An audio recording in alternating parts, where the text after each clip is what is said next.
Ya, Assalamualaikum warahmatullahi wabarakatuh. Selamat pagi semuanya. Ya, mudah-mudahan kita masih dalam keadaan sehat hari ini ya. Oke, baik. Langsung saja kita masuk ke pertemuan kita selanjutnya. Yang akan kita bahas hari ini yaitu tentang pembuatan dan manfaat beberapa unsur logam dan senyawanya. Jadi nanti di sini ada dua unsur hari ini yang kita bahas yaitu unsur natrium dan juga magnesium. Ya, nah akan saya bahas sedikit, coba diperhatikan baik-baik. Natrium. Natrium itu merupakan unsur alkali dengan daya reduksi paling rendah, ya. Daya reduksinya paling rendah. Dengan sumber utamanya adalah NaCl. Jadi natrium itu diperoleh dari NaCl. NaCl itu dari mana? NaCl itu biasanya lebih banyak diambil dari air laut. Jadi NaCl itu kan bersifat asin ya. Itu merupakan garam yang berasal dari air laut. Nah, pertanyaannya, apakah hanya berasal dari air laut saja garam NaCl itu? Tidak. Ada dari pegunungan Himalaya juga bisa diperoleh suatu garam NaCl. Nah, untuk pembuatan natrium ini dilakukan dengan proses Downs. Ya, proses Downs itu adalah proses elektrolisis lelehan. Jadi NaCl yang tadinya bentuknya padatan dielektrolisis. Nah, jadi air asin tadi yang mengandung NaCl tadi kan diuapkan tuh. Jadi air laut diambil, kemudian diletakkan di dalam suatu wadah atau di kolam. Nah, dibiarkanlah menguap airnya sampai benar-benar kering dan nanti akhirnya akan tinggal dia seperti pasir atau padatan yang berwarna putih. Nah, padatan itulah yang disebut dengan garam-garam NaCl. Kemudian nanti garam-garam NaCl itu dihancurkan lalu dilelehkan. Nah, itu prosesnya. Sedangkan untuk mengurangi biaya pemanasan, biasanya NaCl ini dicampur dengan CaCl2 ya untuk mengurangi biaya pemanasan. Jadi titik leburnya akan jadi turun menjadi 580 derajat Celcius. Yang awalnya titik didih dari NaCl itu sebesar titik leburnya sebesar 801 derajat Celcius. Untuk apa kita mengetahui titik lebur daripada NaCl? Kan karena tadi proses yang dilakukan untuk menghasilkan natrium itu adalah prosesnya Downs, ya, yaitu elektrolisis lelehan. Jadi natrium klorida ini harus kita lelehkan. Jadi kita harus tahu berapa besar titik leburnya. Pada saat dia mencapai titik lebur, maka pada saat itulah NaCl itu akan meleleh atau melebur. Nah, Na dulunya banyak digunakan untuk pembuatan tetraetilit. Apa itu? Untuk menaikkan bilangan oktan bahan bakar. Jadi tel itu adalah salah satu hasil pembuatan dari logam natrium. Nah, tapi sekarang tidak lagi digunakan karena mengandung racun pada saat hasil dari pembakaran tel itu tadi di dalam kendaraan. Jadi natrium itu juga untuk digunakan untuk pengisi lampu penerang di jalan maupun di kendaraan. Logam natrium juga bisa digunakan sebagai uh, pengisi dari lampu penerangan. Nah, kenapa bisa? Karena ada gas emisi hasil dari natrium itu sendiri yang berwarna kuning. Nah, jadi warna kuning itu yang ada di lampu kendaraan ternyata bagi, hasil dari pancaran sinar emisi dari logam natrium sehingga dia menghasilkan warna kuning. Jadi natrium itu mempunyai warna yaitu kuning, ya, kuning cerah. Nah, karena warna kuning itu kan mampu menembus kabut, makanya kenapa kalau kendaraan itu dulunya sangat jarang kita jumpai lampu kendaraannya itu berwarna putih, tapi lebih banyak yang berwarna kuning. karena itu dilihat dari panjang gelombang semuanya, ya kan. Kalau misalnya panjang gelombang daripada sinar yang berwarna putih itu kan dia masih mengandung cahaya-cahaya polikromatis, jadi masih banyak dia panjang gelombang di dalamnya. Jadi pada saat dia itu kita pancarkan di dalam suatu kabut, maka sinar yang berwarna putih tadi itu atau cahaya putih tadi itu jadi terhamburkan, jadi tidak bisa menembus kabut. Tapi kalau misalnya yang berwarna kuning, panjang gelombangnya sudah pas untuk bisa menembus kabut. Jadi istilahnya dia cahaya tidak terhamburkan lagi oleh partikel-partikel kabut itu tadi. Nah, jadi ada alasan tertentu, ada alasan ilmiah kenapa kendaraan itu harus cahaya kendaraan itu harus berwarna kuning. Tapi zaman sekarang kan sudah dimodifikasi ya, pakai cahaya berwarna putih. Tapi sebenarnya pun bahkan mau seterang apapun itu cahaya warna putih tadi tetap eh, apa namanya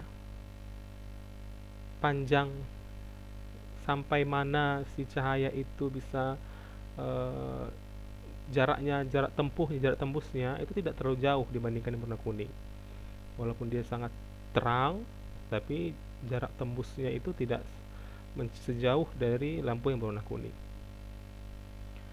Nah, selain itu juga bisa digunakan sebagai cairan pendingin pada reaktor atom. Ini suatu reaktor ya untuk melakukan pendinginan. Nah, jadi yang pertama NaCl itu digunakan sebagai garam dapur. Ini yang paling sering kita konsumsi, garam-garam dapur itu merupakan NaCl. Tapi NaCl ya bukan Na saja, bukan natriumnya saja yang kita konsumsi, tapi dalam bentuk senyawa NaCl. Karena natrium itu memiliki sifat mudah meledak, jadi tidak mungkin Na-nya saja. Itulah keistimewaan daripada unsur-unsur kimia ini. Satu unsur ya, unsur Na itu memiliki sifat mudah meledak. Jadi logam Na itu mudah meledak kalau dia terkena sedikit aja percikan air. Sedangkan Cl itu merupakan gas yang sangat beracun. Nah, unsur yang mudah meledak dan unsur yang sangat beracun digabungkan menjadi suatu senyawa dan itu kita konsumsi. Nah, itulah istimewanya. Setelah dia memiliki sifat jelek, ada dua orang memiliki sifat jelek, setelah digabungkan malah menjadi yang bermanfaat bagi orang lain. Jadi jangan lihat dari casing luarnya ya. Nah, jadi NaCl ini digunakan sebagai garam dapur, bahan baku pembuatan klorin dan senyawa-senyawa natrium yang lain. Bisa juga digunakan untuk industri susu, pengawet ikan dan daging, pengolahan kulit, dan juga untuk mencairkan salju. Jadi di apa namanya di daerah-daerah di daerah Eropa itu kalau misalnya salju terlalu tinggi supaya jalanan bisa dilewati lagi, maka ditaburi garam. Ya, ditaburi garam supaya salju itu mencair cepat. Nah, itulah manfaat daripada si NaCl ini. Kemudian itu NaCl, Na yang bergabung atau bereaksi dengan gas klor menghasilkan NaCl. Nah, bagaimana Na yang menjadi natrium hidroksida? Ya, Na bereaksi dengan hidroksida menjadi natrium hidroksida. Nah, ini bisa dihasilkan bisa didapat dari hasil elektrolisis NaCl tadi. Jadi semuanya berawal dari garam air laut. Nah, bisa dielektrolisis, dapatlah NaOH. Nah, NaOH ini memiliki sifat basa kuat. Jadi banyak digunakan sebagai deterjen. Nah, deterjen, bahan baku sabun, kertas, dan lain sebagainya. Kemudian bisa juga Na itu menjadi NaHCO3 atau soda kue yang nomor 3 ini. Nah, jadi ini ia akan terurai oleh panas yang menghasilkan gas CO2 yang menyebabkan kue mengembang. Jadi ternyata soda kue itu di dalamnya terdapat logam natrium, tapi dalam bentuk senyawa NaHCO3. NaHCO3. Jadi soda kue itu adalah senyawanya NaHCO3. Nah, NaHCO3 ini jika dipanaskan dia akan terurai menjadi CO2. CO2 inilah yang menyebabkan kue itu menjadi mengembang. Jadi ada karbon dioksida di situ. Jadi mengembanglah kue yang kita masak tadi. Nah, selain itu juga bisa digunakan sebagai bahan pemadam kebakaran. Ya, jadi gas CO2 itu yang dihasilkan dari NaHCO3 itu bisa digunakan sebagai bahan pemadam kebakaran. Jadi istilahnya yang ada di tabung-tabung gas pemadam kebakaran itu, nah itu isinya adalah gas CO2. Kemudian yang keempat ada NaCO3. Ini digunakan untuk pembuatan kaca, ya, menghilangkan kesadaran air, bahan baku natrium silikat untuk pembuatan kertas. Nah, jadi logam natrium yang terdapat di senyawa NaCO3. Kemudian logam natrium yang terdapat di Na-glutamat. Nah, Na-glutamat ini memiliki bertujuan untuk penyedap makanan. Bisa digunakan sebagai penyedap makanan. Sedangkan Na-benzoat untuk pengawet makanan. Nah, jadi logam natrium bisa juga digunakan sebagai penyedap dan juga pengawet makanan, tapi dia harus berikatan dengan glutamat ataupun benzoat, membentuk senyawa yang baru. Itulah dari tadi sifat-sifat atau kegunaan daripada logam natrium, tetapi dia harus sudah bereaksi dengan senyawa yang lain atau unsur yang lain sehingga membentuk suatu senyawa yang baru dan dapat digunakan dengan berbagai manfaat yang ada. Nah, tapi kalau misalnya tadi dia hanya sendiri tunggal, logam Na murni itu memiliki sifat sangat berbahaya sebagai bahan baku peledak bisa, ya. Nah, kita masuk yang kedua yaitu magnesium. Nah, untuk magnesium ini unsur yang sangat melimpah di permukaan bumi katanya. Ya, magnesium. Tapi tidak mudah membuatnya dalam bentuk unsur. Jadi dia itu kebanyakan dalam bentuk senyawa. Nah, sumber komersil utama magnesium itu adalah air laut. Jadi ternyata air laut itu memiliki kadar magnesium sebesar 0,13%. Bukan hanya garam natrium saja yang ada di air laut ternyata, tapi kalau dibandingkan antara natrium dengan magnesium yang paling banyak di air laut itu ya natrium ya. Nah, tapi kalau kita berbicara magnesiumnya, nah, dari mana sumber magnesium yang paling utama yaitu juga air laut. Tapi kalau dibandingkan dengan natrium, natrium yang lebih banyak di air laut gitu ya. Jadi jangan salah. Nah, jadi sebanyak 0,13% adalah dalam kadar air laut itu adalah magnesium. Nah, ini kita dapat atau selain itu dapat juga kita temukan pada bebatuan, batu gunung yang namanya disebut dengan dolomit, yaitu senyawanya CaMg CO3 2 kali atau juga karnalit. Jadi dalam senyawa KCl MgCl2 N6H2O. Kedua senyawa ini merupakan bebatuan dari pegunungan. Ya, batu kalau misalnya kita lihat kita pulang kampung lah misalnya kan kita melewati pegunungan yang mungkin sering longsor ya atau yang sudah terkikis kan ya tuh batuan itu ada berwarna hitam dia di bagian tengah ya. Kalau sudah pecah tuh batu pinggiran gunung itu kan ada kita melihat ada seperti semacam warna-warna hitam di bagian tengah atau pinggirnya kan. Nah, itu merupakan batuan yang ada kandungan magnesiumnya, batuan dolomit dan juga karnalit ya. Jadi itu berasal dari pegunungan. Nah, magnesium juga dapat diperoleh melalui proses Dons ya, elektrolisis lelehan magnesium. Nah, yang pertama, magnesium diendapkan terlebih dahulu sebagai magnesium hidroksida dengan menambahkan kalsium dihidroksida atau kalsium hidroksida ke dalam air laut. Jadi air laut yang ada kandungan magnesiumnya tadi ditambahkan kalsium hidroksida sehingga akan membentuk magnesium hidroksida melalui proses elektrolisis. Kemudian ditambahkanlah asam klorida untuk mendapatkan kloridnya. Jadi yang kemudian diperoleh kristal magnesium klorida. Jadi pada saat awalnya dirubah dulu, magnesiumnya tadi diambil dengan cara menambahkan kalsium hidroksida sehingga dia membentuk magnesium hidroksida. Setelah itu ditambahkan dengan asam klorida akan membentuk kristal magnesium klorida. Nah, setelah itu baru dielektrolisis. Kristal magnesium klorida tadi dielektrolisis.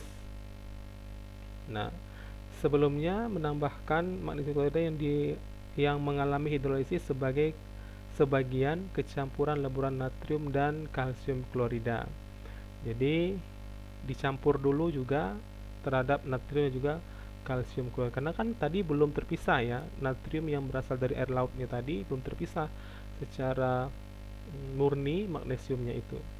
Nah, ini dilakukan untuk menghindari terbentuknya MgO saat kristal MgCl 6H2O itu dipanaskan. Jadi ternyata berguna juga leburan natrium dan juga kalsium kloridanya ya, sehingga akan membuat si magnesiumnya itu tidak menjadi MgO ya. Kalau sudah menjadi MgO dia jadi susah untuk dihasilkan magnesiumnya ya, karena sudah terikat langsung terhadap oksigen dia. Nah, setelah itu dipanaskan, maka akan terbentuklah pada katoda melalui proses elektrolisis ya. Mg2 positif tadi awalnya ditambah dengan kalsium hidroksida akan menghasilkan magnesium hidroksida. Kemudian magnesium hidroksida tadi ditambahkan dengan asam klorida menghasilkan MgCl6H2O. Setelah itu barulah dia dielektrolisis. Maka di katoda akan menghasilkan endapan magnesium, sedangkan di anoda akan menghasilkan gas klorida. Ya, begitulah cara untuk memperoleh logam magnesium yang berasal dari air laut. Tapi kalau misalnya berasal dari pegunungan bagaimana? Nah, itu adalah tugas kalian untuk mencari tahunya. Sudah ada tugas yang saya berikan nanti. Salah satunya itu, bagaimana cara menghasilkan magnesium. Memang tidak saya jelaskan sedetail caranya bagaimana, karena itu adalah sebagai tugas kalian. Nah, yang terakhir kita bahas di sinilah kegunaan daripada magnesium. Ya, kegunaan dari magnesium yang sudah kita peroleh tadi. Yang pertama, magnesium ternyata bisa digunakan sebagai pencegah korosi pipa besi yang terletak di tanah atau di dinding kapal laut. Jadi magnesium besi yang digunakan di dinding kapal, seharusnya kan kalau misalnya besi terkena air laut lebih gampang dia mengalami korosi kan. Nah, ternyata kalau misalnya ada magnesium di situ itu dapat mencegah. Jadi dilapisilah besi itu tadi dengan magnesium hingga akhirnya berdasarkan Bragg volta ya, berdasarkan potensial reduksinya, maka magnesium lebih kuat dibandingkan dengan besi dan akhirnya akan melindungi besi dari terjadinya korosi. Yang kedua, dalam senyawa magnesium hidroksida ya, dalam bentuk magnesium hidroksida, maka magnesium itu dapat digunakan sebagai obat mah.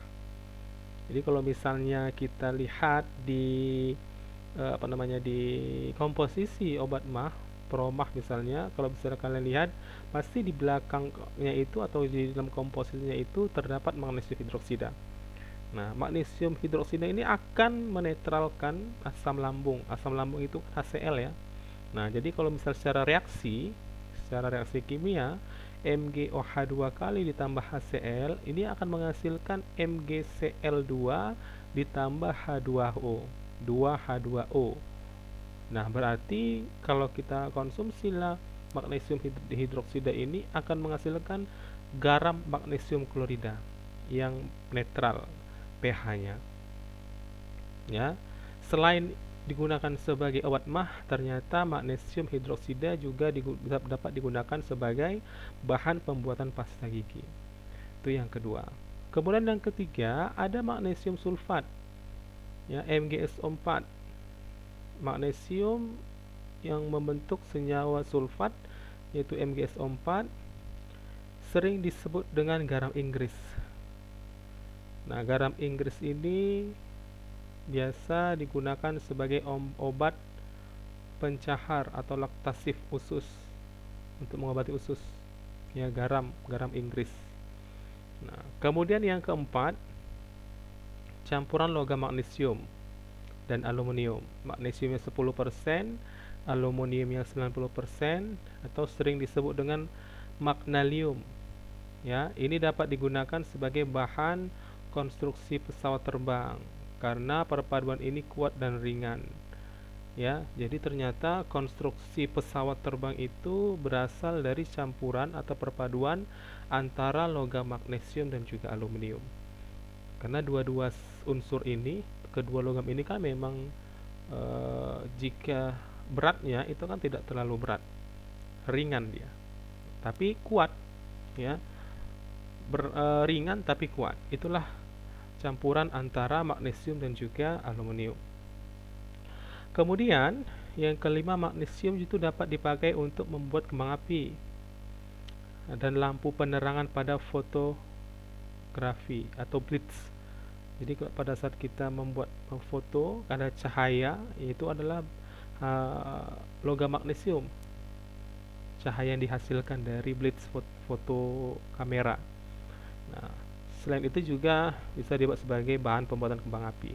Jadi ternyata kembang api yang anak-anak itu, ya, minimal yang kalau misalnya kita bisa melihat benar-benar, kalau anak-anak sih bilangnya serbuk misiu ya.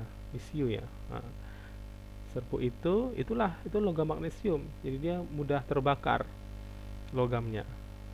Tapi terbakar pun dia tidak terbakar mengeluarkan api, hanya saja dia seperti percikan-percikan api, jadi indah terlihat. Itulah sebagai bahan pembuatan dari kembang api. Kemudian yang keenam, magnesium dalam senyawa MgO. Ini sering digunakan sebagai bata tahan panas, ya. Bata tahan panas untuk melapisi tanur dan tempat pembakaran semen. Jadi seperti apa tadi dibilang, tanah liat mungkin ya, tanah liat. Nah, itu sebagai bata tahan panas. Kemudian yang terakhir, campuran antara Mg, aluminium, tembaga dan juga mangan dengan perbandingan persen, yaitu magnesium sebanyak 0,5%, aluminium sebanyak 95%, tembaga atau kuprum sebanyak 4%, dan mangan sebanyak 0,5%. Nah, campuran ini dikenal sebagai duralumin, ya, atau sering digunakan sebagai pembuatan konstruksi mobil. Jadi dia lebih lebih ringan lah pokoknya. Kalau bisa terlalu berat kan besi kan jadi susah jalannya, bannya langsung cepat pecah ya. Nah, itu adalah kegunaan magnesium, tapi dia dalam bentuk senyawa ya, tidak logam magnesium. Kalau logam magnesium tidak bisa dikonsumsi langsung. Dia malah jadi digunakan sebagai alat bahan-bahan konstruksi. Ya. Tidak bisa digunakan sebagai bahan yang bisa dikonsumsi. Kalau misalnya dalam bentuk senyawa magnesium hidroksida kan bisa dikonsumsi, malah menjadi obat ya, obat asam lambung. Nah, oke. Itu dulu untuk pertemuan kita hari ini. Ada dua unsur yang kita bahas, yaitu natrium dan juga magnesium. Nah, dan nanti akan ada beberapa tugas yang harus kalian buat. Silahkan kalian kerjakan nanti tugasnya, dan saya minta memang benar-benar dikerjakan. Boleh mau dapatkan dari mana saja pekerjaan tugas yang saya berikan itu, sumbernya dari mana saja silahkan dicari. Lebih baik lagi memang malah dicantumkan sumbernya dari mana kalian dapatkan itu tugasnya, ya. Kemudian silahkan di scan dan buatlah dalam file PDF semua, biar gampang saya memeriksanya. Jangan dimasukkan dalam bentuk JPG ya, dalam bentuk gambar, nanti jadi bolak-balik saya membukanya, lama jadi proses penilaiannya. Nah, oke, itu tugasnya, silahkan nanti kalian kerjakan. Dan untuk ini, jika ada yang ingin ditanyakan atau kurang jelas, saya harap sih semuanya sudah jelas ya, karena hanya teori saja yang kita bahas untuk di semester akhir dari semester ganjil ini. Tinggal baca-baca saja, nanti mana tahu ada yang kalian tidak pahami dalam membaca teori-teori ini, tidak masalah, kita diskusikan. Silakan kalian ketikkan di kolom komentar apa yang ingin kita diskusikan. Nanti akan saya bantu untuk menjawabnya. Dan mudah-mudahan semua apa yang saya sampaikan bisa diterima dengan jelas. Oke, kalau begitu saya akhiri saja untuk pertemuan kita hari ini. Lebih dan kurang saya mohon maaf. Assalamualaikum warahmatullahi wabarakatuh. Selamat pagi semuanya.